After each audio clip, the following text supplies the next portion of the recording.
नमस्कार दोस्तों, आप सबका स्वागत है एक बार फिर से हमारे यूट्यूब चैनल पीसीएस मित्रा पे।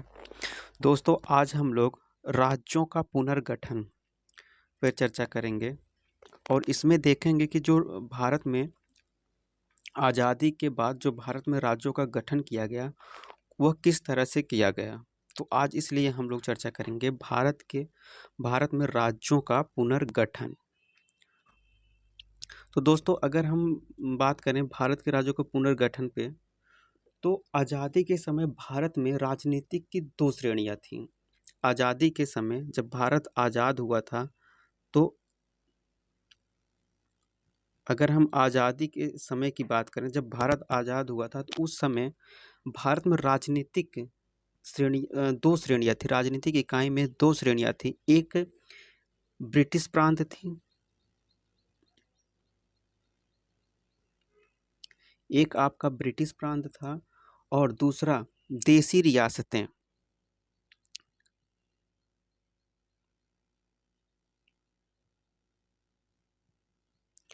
दूसरा देसी रियासतें थीं। ये भारत आज़ादी के समय ये दो श्रेणियों में भारत डिवाइड था। इसमें क्या था कि जब भारतीय स्वतंत्रता अधिनियम 1947 के अंतर्गत दो स्वतंत्र एवं प्रभुत्व, उस समय जब भारत ये आज़ाद हुआ, तो यह दो श्रेणियों में भारतीय राजनीतिक इकाइयाँ स्थापित थी। तो भारत जब आज़ाद हुआ, अगर हम उस समय बात करें, भारत जब आज़ाद हुआ, दोस्तों जब भारत आज़ाद हुआ, अगर हम जैसे 1947 का जो अधिनियम आया था, 1947 भारतीय स्वतंत्रता अधिनियम 1947 का जो अधिनियम आया था, इस समय दो स्वतंत्र राज्य सामने आए, एक भारत और दूसरा पाकिस्तान।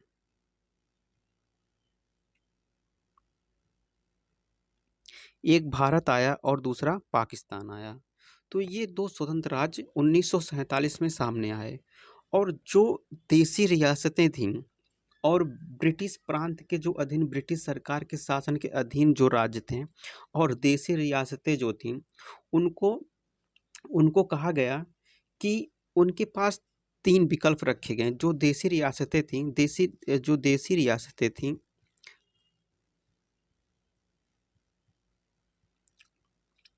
देसी रियासतों के सामने तीन विकल्प रखे गए। इनको कहा गया, इनको ये कहा गया, या तो ये भारत में शामिल हो जाएं, या तो फिर पाकिस्तान में, या तो खुद स्वतंत्र रहें। तो इन उस समय क्या हुआ, जब इनको ये तीन चीजें इनको सामने रखी गई, तो उस समय कुल 552 देसी रियासतें थीं। उस समय कुल 552 देसी रियासतें थी, जिनमें से 549 549 रियासतें भारतीय राज्य क्षेत्र में थीं, जो भारत में शामिल हो गईं। और इनमें से तीन देसी रियासतें, एक मिनट दोस्तों, इसको हम लोग मिटा दें।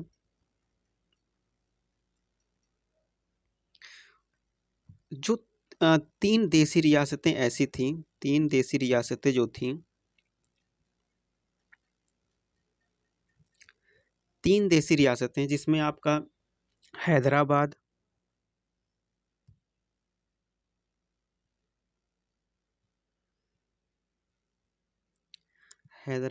जूनागढ़ और तीसरा जम्मू कश्मीर।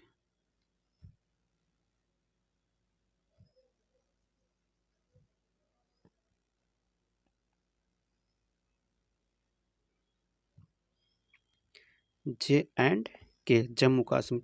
ये तीनों रियासतें अपने आप को अलग रखने की बात कही। इन्होंने कहा कि हम स्वतंत्र रहेंगे। लेकिन कुछ समय बाद, अगर हम कुछ समय बाद की बात करें, कुछ समय बाद जो हैदराबाद को है, इसे पुलिस कार्यवाही के द्वारा इसको पुलिस कार्यवाही के द्वारा और जूनागढ़ को जनमत के द्वारा और जम्मू कश्मीर को विलय पत्र के द्वारा इनको भारत में शामिल कर लिया गया। हैदराबाद को पुलिस कार्यवाही के द्वारा, जूनागढ़ को जनमत के द्वारा और जम्मू कश्मीर को विलय पत्र के द्वारा इनको बाद में भारत में शामिल कर लिया गया। इनको क्या हुआ कि भारत में शामिल कर लिया गया। फिर कुछ समय बाद, जब कुछ समय बीता, भारत स्वतंत्र हुआ, उसके बाद कुछ समय पश्चात देशी रियासतों का शेष जो भारत में एकीकरण किया गया था, देशी रियासतों में से जो एकीकरण विशिष्ट रूप से किया गया था, जैसे हैदराबाद का हो गया, जूनागढ़ का हो गया, जब इन सब जो देशी रियासतें थी, इनके इनमें विशिष्ट रूप से अस्थाई अस्थाई थी ये। तो इनमें क्या हुआ कि इस देश के विभिन्न भागों में, विशेष रूप से दक्षिण में जो देशी रियासतें, विशेष रूप से अगर हम बात करें तो दक्षिण भाग में क्या हुआ कि विशेष रूप से वहाँ मांग उठने लगी। दक्षिण भागों में विशेष रूप से दक्षिणी से मांग उठने लगी कि दक्षिण क्या हुआ दोस्तों, उस समय दक्षिणी भाग में यह मांग उठने लगी, दक्षिणी भाग में यह मांग उठने लगी कि जो राज्यों का पुनर्गठन हो रहा था, जो राज्यों का पुनर्गठन हो, वह भाषा के आधार पर किया जाए, वह भाषा के आधार पर किया जाए। ये दक्षिण की तरफ से, ये दक्षिण के राज्यों की तरफ से मांग उठने लगी कि राज्यों का पुनर्गठन जो है वह भाषा के आधार पर किया जाए। फिर इसी के तहत जून 1948 में, जून 1948 में एक जून 1948 में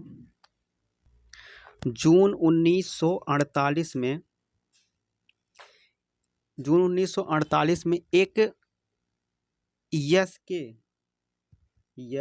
के धर की अध्यक्षता में एक भाषाई प्रांत आयोग की नियुक्ति की गई। भाषाई प्रांत आयोग की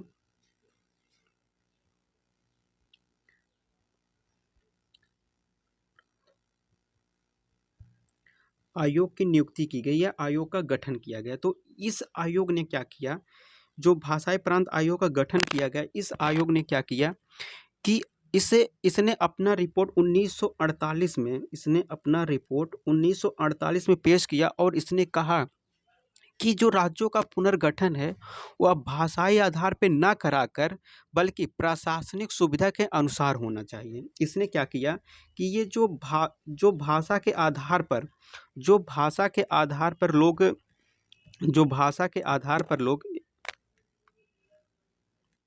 इस यस्केधर ने क्या किया कि इन्होंने जो लोग भाषा के आधार पर जो मांग कर रहे थे कि राज्यों का जो पुनर्गठन हो वह भाषाई आधार पर किया जाए, तो इस रिपोर्ट ने क्या किया कि इसको अमान्य कर दिया। कहा कि अगर राज्यों का पुनर्गठन करना है तो उसे प्रशासनिक आधार पर किया जाए, ना कि भाषा के आधार पर। तो इन्होंने भाषाई आधार पर मना करके उसको प्रशासनिक आधार पर उन्होंने राज्यों का पुनर्गठन करने की बात कही। तो इस रिपोर्ट को क्या हुआ कि जो इन्होंने रिपोर्ट पेश किया, इस रिपोर्ट से क्या हुआ कि भारतीय जनता में जो मांग कर रहे थे कि भाषाई आधार पर राज्यों का पुनर्गठन किया जाए, तो उनके अंदर असंतोष फैल गया और उसी के तहत 1901 मतलब कांग्रेस द्वारा दिसंबर 1948 में एक अन्य भाषाई प्रांत का समिति का गठन किया गया। उसी के आधार पर कांग्रेस द्वारा एक अन्य समिति 1948 में कांग्रेस द्वारा एक अन्य समिति 1948 में एक अन्य समिति का गठन किया गया, जिसका नाम जेबीपी समिति था।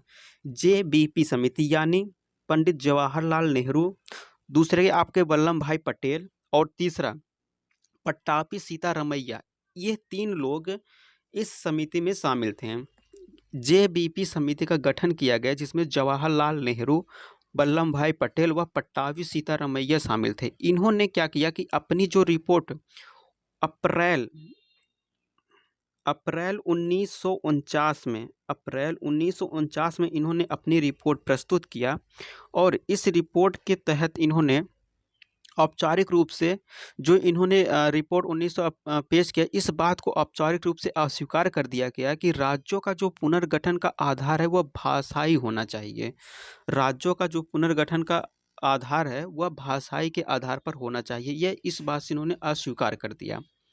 तो हालांकि 1953 में क्या हुआ कि भारत सरकार को भाषा के आधार पर 1953 में ही भारत सरकार को भाषा के आधार पर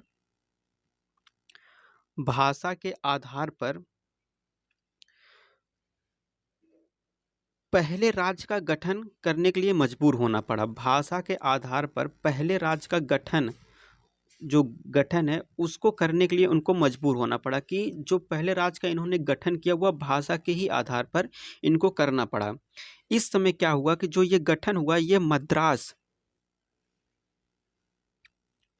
गठन मद्रास से तेलुगु भाषाई क्षेत्र को पृथक करके आंध्र प्रदेश का जो है आपका आंध्र प्रदेश का गठन किया गया, और यह भाषा के आधार पर गठित होने वाला पहला राज्य था। यह भाषा के आधार पर गठित होने वाला आपका पहला राज्य था। तो इस तरह से जो है राज्य का पुनर्गठन जो है इस तरह से भारतीय राज्यों में किया जाने लगा। और अब हम इस पे जो है कुछ तथ्य हैं उसको इसके प्रथम 1928 में बनी नेहरू रिपोर्ट ने भाषा के आधार पर प्रांतों का पुनर्गठन की बात कही। क्या हुआ कि सर्वप्रथम सबसे पहले 1928 में नेहरू रिपोर्ट ने भाषाई आधार पर प्रांतों के पुनर्गठन की बात कही। इसके बाद 27 नवंबर 1947 को संविधान सभा के अध्यक्ष डॉक्टर राजेंद्र प्रसाद ने इलाहाबाद के उच्च न्यायालय के पूर्व न्यायाधीश यस के धर, अभी हमने आपको बताया जो यस के धर थे, इनको भाषाई आधार पर राज्य का एक समिति का गठन किया गया जिसके उनको अध्यक्ष बनाया गया, और इन्होंने भाषा को अमान्य करते हुए प्रशासनिक सुविधा पर जोर दिया। तो इनकी अध्यक्षता में एक प्रांतों के पुनर्गठन के लिए एक आयोग का गठन किया गया। इन्होंने क्या किया कि जो आयोग का गठन किया गया इसने क्या किया कि इसको भाषा के आधार पर ना करके इसको प्रशासनिक आधार पर इन्होंने राज्यों का पुनर्गठन करने की बात कही। तो यह जो मतलब भारत सरकार द्वारा इसको अस्वीकार कर दिया गया। जो इन्होंने प्रशासनिक आधार पर राज्यों के पुनर्गठन की बात कही, इसको भारत सरकार द्वारा अस्वीकार कर दिया गया। और इसके बाद पुट्टाभी श्री रामल्लु के नेतृत्व में पहले से भाषाई आधार पर मद्रास से अलग आंध्र प्रदेश राज्य की मांग की जा रही थी, और उसको लेकर मद्रास में एक बड़ा आंदोलन चल रहा था। उनके नेतृत्व में मद्रास में एक बड़ा आंदोलन चल रहा था।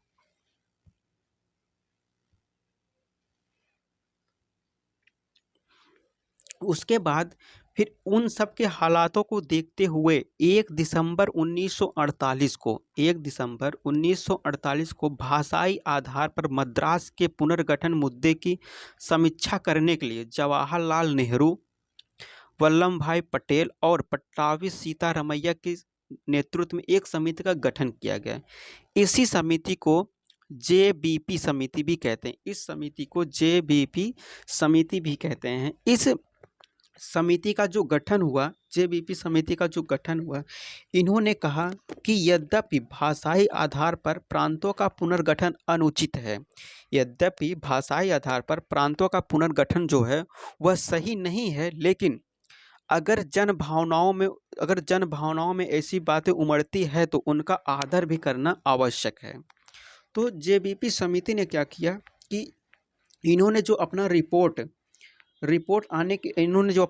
दिया, इस रिपोर्ट के आने के बाद पुट्टाभी रमल्लू के नेतृत्व में आंदोलन और तेज हो गया। और उनके 56 दिन के अनशन के बाद 56 दिन के 56 दिन के अनशन के बाद पट्टाभी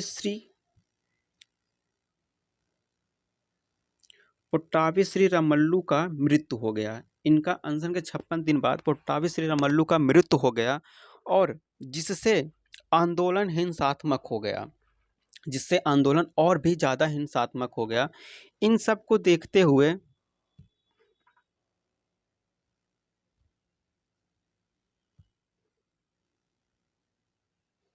हिंसात्मक हो गया और इन सब को देखते हुए 1 अक्टूबर 1953 को 1 अक्टूबर 1953 को इन सब को देखते हुए 1 अक्टूबर 1953 को भाषाई आधार पर मद्रास से अलग आंध्र प्रदेश राज्य का गठन किया गया।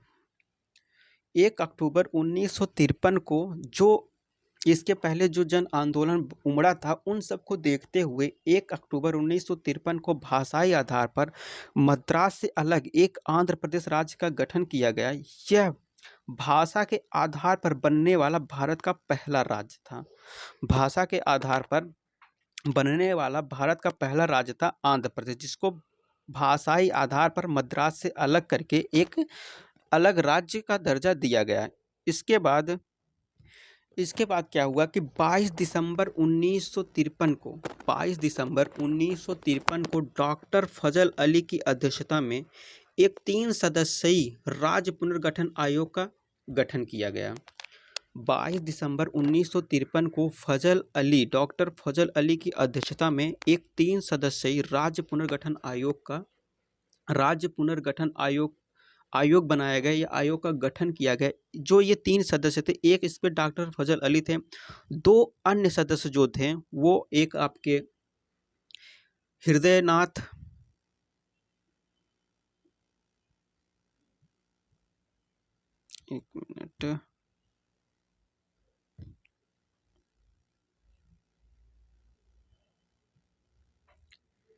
एक आपके हृदयनाथ कुंजरू और दूसरे के.एम. पाड़िकर,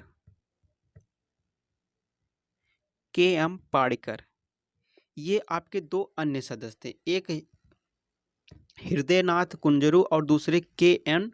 पाड़िकर, ये आपके 2 अन्य सदस्य थे जो 22 दिसंबर 1953 को डॉक्टर फजल अली की अध्यक्षता में 3 सदस्यीय पुनर्गठन आयोग का गठन किया गया। इस आयोग ने क्या किया कि इस आयोग ने अपनी रिपोर्ट 30 सितंबर इस आयोग ने अपनी रिपोर्ट 30 सितंबर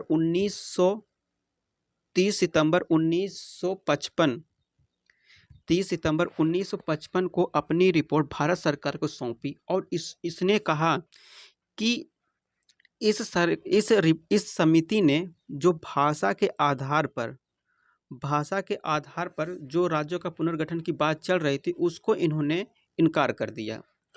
उन्होंने इसे इनकार कर दिया और इस समिति ने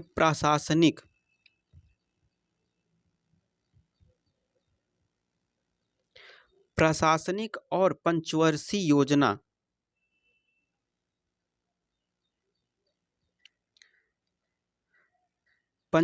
योजना इन 2 मुद्दों को लेकर इन्होंने कहा कि इन 2 आधारों पर प्रशासनिक और पंचवर्षीय योजना के आधार पर राज्यों का पुनर्गठन किया जाए। और इन्होंने भाषाई आधार पर राज्यों के पुनर्गठन की बात जो थी उसको इनकार करते हुए इन्होंने प्रशासनिक और पंचवर्षीय योजना के आधार पर अपनी बात रखी। इसके बाद भारत सरकार ने आयोग की रिपोर्ट को स्वीकार कर लिया। भारत सरकार है इन्होंने इस रिपोर्ट को स्वीकार कर लिया।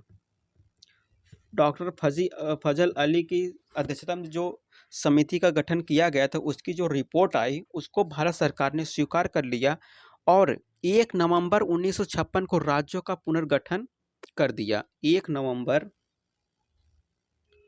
1956 को राज्यों का पुनर्गठन करना शुरू कर दिया। उस समय अगर हम उस समय बात करें उस समय 14 राज्य उस समय 14 राज्य और उस समय आपके 14 राज्य थे और 6 संघ शासित प्रदेश था आपका। 6 संघ शासित आपके प्रदेश थे। जब राज्यों का पुनर्गठन किया गया उस समय 14 राज्य और 6 केंद्र शासित या संघ शासित प्रदेश अस्तित्व में आए। धीरे धीरे अन्य राज्य बनना शुरू हो गया और वर्तमान में अगर हम वर्तमान की बात करें तो वर्तमान में कुल 28 राज्य और 8 केंद्र शासित प्रदेश हैं।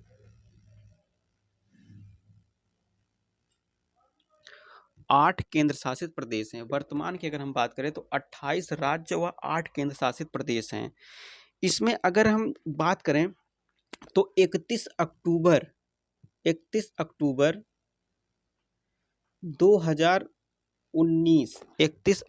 2019 को जम्मू कश्मीर और लद्दाख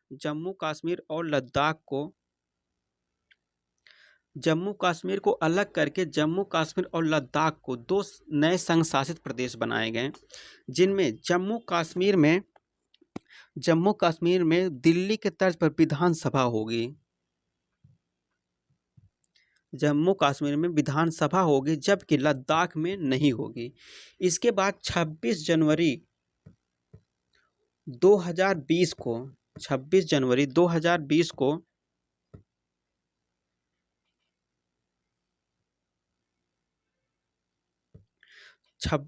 2020 को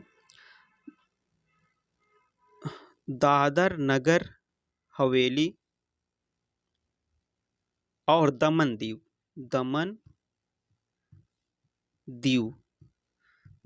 इन दोनों का विलय करके एक केंद्र शासित प्रदेश बना दिया गया।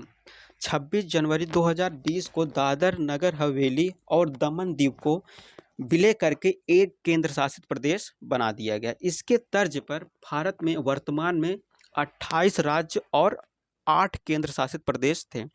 तो ये राज्यों का पुनर्गठन था जो हमने अभी देखा कि किस तरह से भारत में राज्यों का पुनर्गठन किया गया। अगर हम इसके कुछ और तथ्यों पर बात कर लें, जैसे जो मतलब एग्जाम में पूछा जाता है कि जैसे जो राज्यों का गठन किया गया उनके सन के बारे में पूछा जाता है कि किस सन में कौन कौन से राज्यों का गठन किया गया। तो अगर हम इस पे बात कर लें, जैसे आपके आंध्र प्रदेश था, यह 1 अक्टूबर 1953 का भाषा के आधार पर गठित पहला राज्य था। 1 अक्टूबर 1953 को भाषा के आधार पर गठित होने वाला यह पहला राज्य था। उसके बाद गुजरात और आपका जो गुजरात और महाराष्ट्र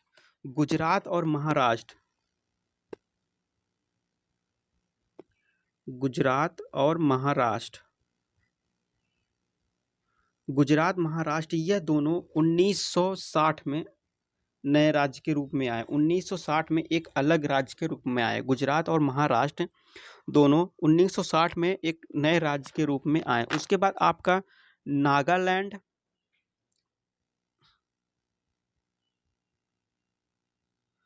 नागालैंड जो है यह 1963 में अस्तित्व में आया। हरियाणा 1966 में। हिमाचल प्रदेश 1971 में आया। मेघालय मणिपुर और त्रिपुरा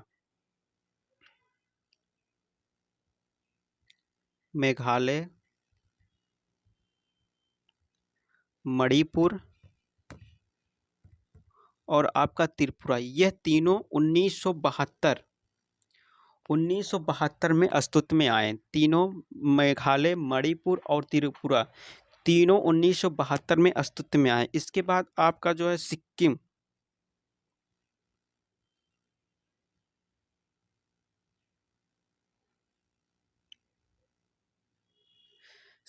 जो है वह 1975 में अस्तित्व में आया। और मिजोरम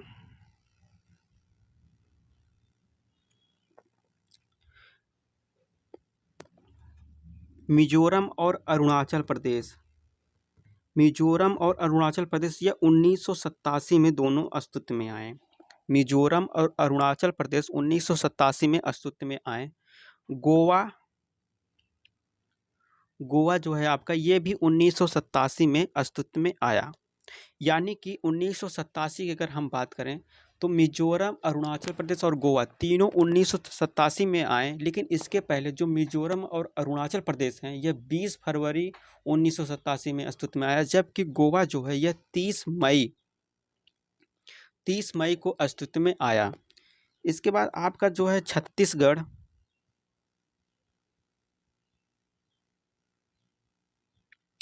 छत्तीसगढ़, उत्तराखंड, छत्तीसगढ़, उत्तराखंड, झारखंड, छत्तीसगढ़, उत्तराखंड, झारखंड। जो आपका छत्तीसगढ़ है यह 1 नवंबर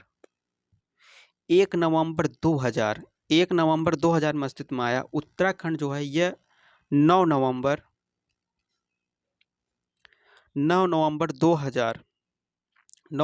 2000 में अस्तित्व में आया। और झारखंड 15 नवंबर 2000 में अस्तित्व में आया। ये छत्तीसगढ़, उत्तराखंड, झारखंड जो है दोस्तों, ये छत्तीसगढ़ जो है 1 नवंबर 2000 में अस्तित्व में आया, उत्तराखंड 9 नवंबर 2000 अस्तित्व में आया और झारखंड 15 नवंबर 2000 अस्तित्व में आया। इसके बाद तेलंगाना,